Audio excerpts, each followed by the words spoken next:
Pessoal, 2026 é ano de eleição e a extrema-direita já está preparando uma enxurrada de fake news. Nós, do Coração de Esquerda, vamos estar atentos para destruir essas mentiras que essa corja fascista joga em cima do povo brasileiro. Hoje o tema é direto e incômodo: ditadura. Essa mesma fascistada que diz que não houve ditadura em 64 e que agora vivemos uma ditadura do STF. Bora desmontar isso.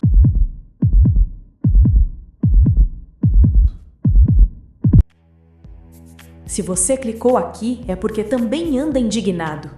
A mentira ganhando força, esse mundo paralelo dos bolsonaristas e a desconstrução da verdade da nossa história. Até pouco tempo atrás, a palavra ditadura parecia assunto encerrado. Mas com a extrema-direita e essa família Bolsonaro, que parece ter vindo lá do fundo do inferno, a palavra voltou.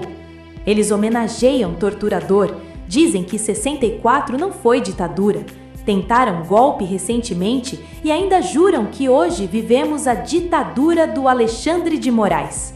Pois é, se você que está nos ouvindo quer aprender a desconstruir essas narrativas bolsonaristas, fica com a gente até o final, porque hoje é o dia que vamos demolir as falsas ideias que esses fascistas estão jogando em cima do povo brasileiro. Nós, do Coração de Esquerda, vamos tratar as fake news sem dó nem piedade. Estamos aqui para destruir todas as mentiras, sem direito à apelação. Então, Aldo, qual o primeiro argumento que esse pessoal da direita usa para amenizar os horrores de 64? O pessoal da direita nega que existiu ditadura no Brasil usando o argumento de que em 21 anos de regime morreram poucas pessoas.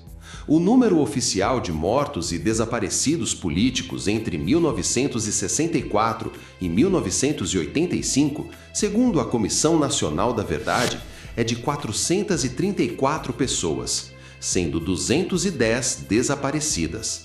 Só que ditadura não se mede por contagem de corpos. A argumentação deles não é válida do ponto de vista histórico, jurídico e dos direitos humanos, pois ignora a natureza do regime e a extensão da violência de Estado. O que define uma ditadura? Um regime é considerado ditadura pela forma como o poder é exercido, com supressão de direitos, ausência de eleições livres, controle da oposição, censura, prisões arbitrárias e uso sistemático da violência pelo Estado. A ditadura militar brasileira se encaixa nessa definição. Suspendeu a Constituição, fechou o Congresso, cassou mandatos, impôs censura e criou leis de exceção, como o AI-5, que permitiam prisões, tortura e morte sem julgamento. E isso não é ditadura? É claro, mas olha, isso é dissonância cognitiva coletiva. O sujeito se diz cristão, mas defende tortura. Vê o fato, sente o choque e inventa uma mentira para continuar se achando do lado do bem. Mas esse mundo paralelo que eles vivem negando a realidade, não seria porque eles precisam se sentir parte de algo? Como se aquele mundo paralelo lhes desse uma certa satisfação de estar na mesma sintonia ou na mesma frequência de um movimento? É exatamente isso, Beto. A dissonância não é só medo da verdade, é medo de ficar sozinho. Aquele mundo paralelo vira abrigo. Ali o sujeito não precisa pensar, é só repetir. Ele erra em grupo, mente em grupo, odeia em grupo, e isso dá sensação de força. Fora desse grupo, ele teria que encarar a própria responsabilidade. Lá dentro, não. Lá dentro, ele se sente parte de uma missão, de uma cruzada, mesmo que seja contra a realidade. O bolsonarismo não vende só política, ele vende pertencimento emocional. Mas voltando ao que você estava falando antes, tem outro detalhe importante que eles ignoram de propósito. O Brasil viveu uma ditadura longa, silenciosa em muitos momentos, mas profundamente violenta. A violência não foi só física, foi psicológica, social, econômica. Pessoas perderam empregos, foram expulsas das universidades, exiladas, tiveram famílias destruídas. Isso não entra na conta dos 434, mas faz parte do terror de Estado. Ditadura não é só corpo enterrado em vala clandestina. Ditadura é vida interrompida, é futuro roubado, é uma geração inteira crescendo com medo de falar, de se reunir, de pensar. E quando a extrema-direita minimiza isso, ela não está sendo ignorante, ela está sendo cínica. Mas esse cinismo vem do andar de cima, ou seja, os políticos. São eles que influenciam quem está embaixo, os eleitores. Então, nesse caso, você acredita que esses políticos da direita têm noção da realidade, mas mentem para o povo porque têm objetivos escusos? Eu acredito que sim. Sempre existe um objetivo por trás. Quando se tenta amenizar algo grave, a intenção aí é normalizar o absurdo, tornar o horror aceitável. E quando um político faz isso, já é para preparar o terreno, entendeu? Então, tem um jogo psicológico aí? Claro! Para nós que conseguimos enxergar a realidade dos fatos, não há a menor dúvida de que o Bolsonaro tinha a intenção de implantar uma ditadura de direita no Brasil. É por isso que ele está preso. Outra argumentação mentirosa da extrema-direita é que as pessoas que foram presas, mortas e torturadas no regime militar eram todas guerrilheiras. De fato, houve sim grupos armados de esquerda, mas a grande maioria das vítimas foi de pessoas que não participavam de ações armadas. Estudantes, professores, jornalistas, sindicalistas, camponeses e artistas, que eram perseguidos por suas ideias e críticas ao regime. Perseguidos, torturados e mortos por suas ideias, por suas opiniões. E isso é um ponto que a extrema-direita tenta apagar da história. A ditadura não perseguiu só quem pegou em armas. Ela perseguiu quem pensava diferente. Bastava questionar, organizar, escrever, cantar, ensinar. Qualquer forma de pensamento crítico era vista como ameaça. E isso é o coração de uma ditadura, o medo da palavra, da ideia, da consciência política. Mas mesmo assim, os bolsonaristas preferem acreditar que hoje é que vivemos num regime autoritário do Alexandre de Moraes. Pessoal, dá um like aí pra gente, se inscreva, ative o sininho. Nós somos um canal novo e o seu like, seu comentário, isso tudo ajuda a gente. Vamos lá. Alexandre de Moraes é o relator do inquérito das fake news no STF, que investiga redes de desinformação, ataques às instituições e ameaças a autoridades.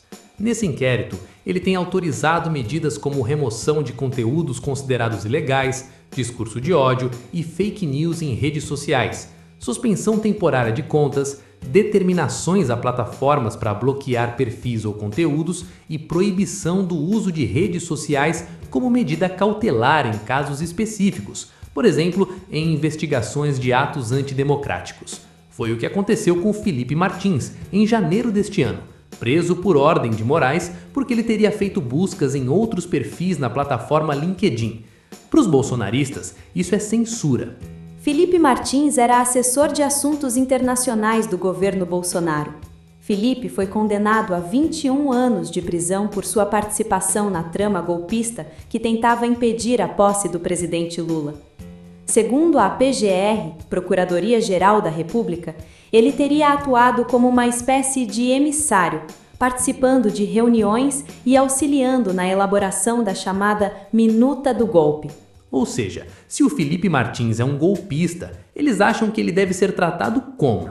Mas sabe qual é o real problema disso tudo? É que questões judiciais são muito complicadas para a grande massa da população entender, e aí essa cambada de políticos de direita se aproveita disso.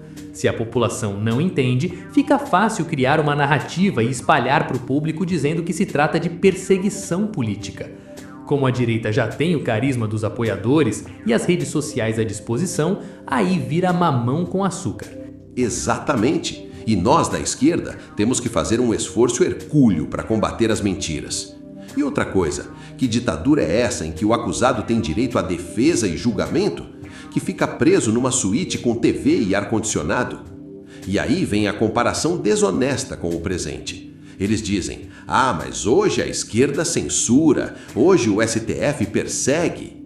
Só que esquecem, ou fingem esquecer, que hoje a oposição tem partido, tem bancada, tem TV, tem redes sociais, tem financiamento. Em uma ditadura de verdade, isso seria impensável. No regime de 64, quem era oposição apanhava fisicamente e não verbalmente.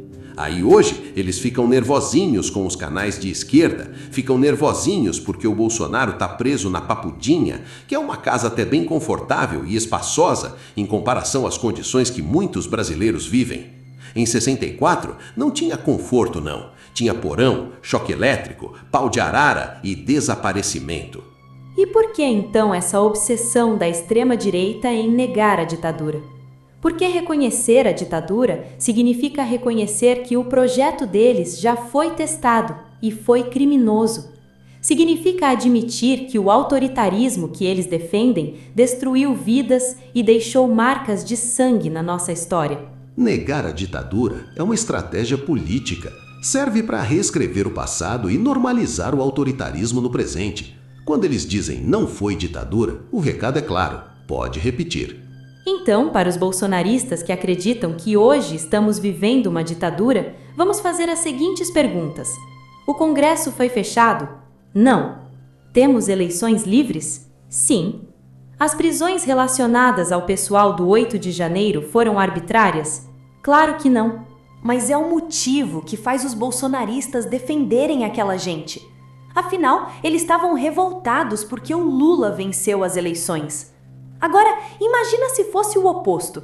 Imagina se o Bolsonaro tivesse vencido as eleições e o pessoal da esquerda tivesse feito aquele quebra-quebra. Ah, tudo mudaria, não é mesmo?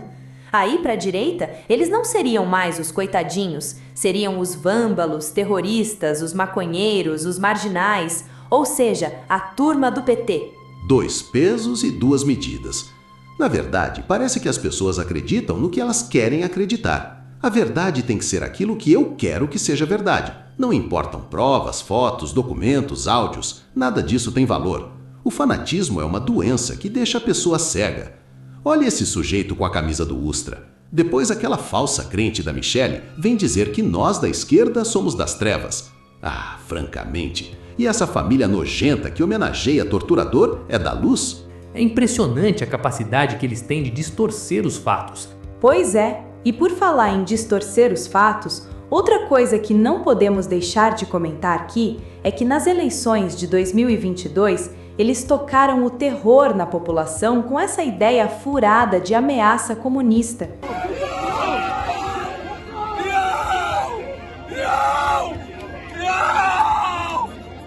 Por favor, não deixe, Ai, meu Deus! Não vai tirar! Não vai tirar! Não vai tirar! É o Brasil, é não comunismo! Não comunismo! Não! Cara, parece que o bolsonarista fica tão tapado, tão dominado, que ele não consegue raciocinar. Quantos anos o PT ficou no poder antes do 3º mandato do Lula? Bem lembrado. Olha só. O PT ficou 13 anos e 132 dias no poder executivo antes do 3º mandato do Lula. Em quase 14 anos, não houve nenhuma ameaça à democracia, enquanto no desgoverno desse golpista, em apenas 4 anos de Bolsonaro, quase sofremos um novo golpe de Estado. E só não deu certo porque os militares não embarcaram nessa furada, com exceção do almirante Almir Garnier, ex-comandante da Marinha. Pessoal, não se enganem com essa família Bolsonaro. No ano passado, numa entrevista para a Folha de São Paulo, o Flávio Bolsonaro disse que tinha que usar a força para soltar seu papai. Vamos ouvir. Porque a gente tem que fazer uma análise de cenário também, que numa hipótese do presidente da República dar um indulto para o Bolsonaro, o PT vai entrar com um habeas corpus aqui no Supremo e é inconstitucional esse indulto, como o Supremo já fez.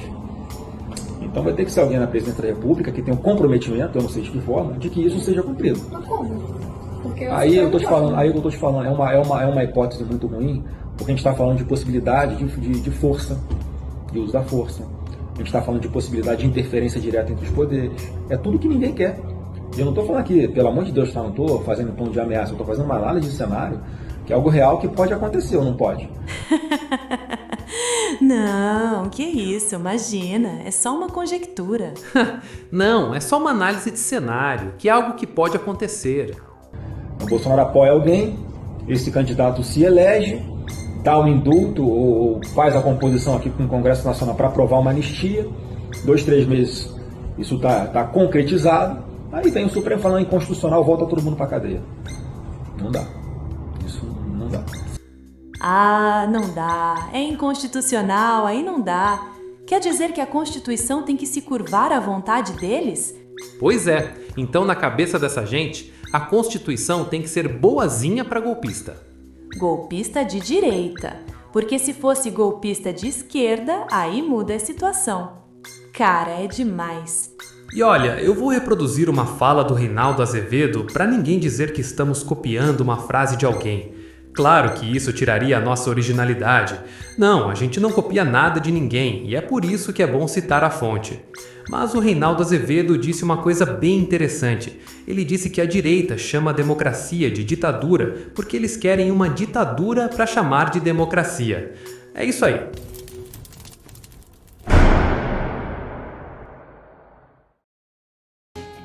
Então é isso. Se você chegou até aqui, compartilhe esse vídeo, dê o seu like, se inscreva no canal, ative o sininho das notificações e, se você puder, faça um Pix para nos ajudar. Nós queremos muito continuar produzindo conteúdos interessantes para você. A nossa luta contra o fascismo da extrema-direita depende também da sua ajuda. Ninguém larga a mão de ninguém. Tamo junto. Somos todos coração de esquerda. E obrigada por assistir até o final. Ditadura nunca mais. Até o próximo vídeo.